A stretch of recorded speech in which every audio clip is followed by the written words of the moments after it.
செய்தி. வணக்கம். விவி செய்திகளுக்காக ஊர் செய்திகள். ஷோலிங்கர் அருகே காவல்துறையினர் வாகன சோதனையில் ஈடுபட்டிருந்த போது தலைமறைவாக இருந்த மணல் கடத்தல் வழக்கில் தேடப்பட்டு வந்த நபர் கைது. ராணிப்பேட்டை மாவட்டத்தில் தொடரும் குற்ற சம்பவங்களை முற்றிலுமாக தடுக்கும் விதமாக மாவட்ட காவல் கண்காணிப்பாளர் விவேகானந்த சுக்லா மாவட்டத்தில் உள்ள அனைத்து காவல் நிலையங்களுக்கு உட்பட்ட பகுதிகளில் தொடர் ரோந்து பணியையும் வாகன சோதனைகளையும் தீவிரப்படுத்த உத்தரவிட்டதை தொடர்ந்து அனைத்து காவல் நிலைய எல்லைக்குட்பட்ட பகுதிகளில் காவல்துறையினர் தீவிர ரோந்து மற்றும் வாகன சோதனையில் ஈடுபட்டு வருகின்றனர்.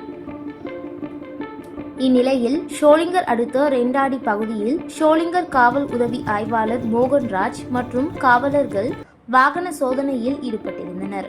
அப்போது சந்தேகம் படும்படியாக இருசக்கர வாகனத்தில் வந்த நபரை மடக்கி விசாரித்த போது அவர் வாலாஜா ஒன்றியம் கொண்டகுப்பம் பகுதியைச் சேர்ந்த பிரபாகரன் என்பதும் இவர் ஏற்கனவே மணல் கடத்தலில் ஈடுபட்டு வழக்கில் தலைமறைவாக இருந்தது தெரியவந்தது. அதனைத் தொடர்ந்து அவரை கைது செய்து சிறையில் அடைத்தனர்.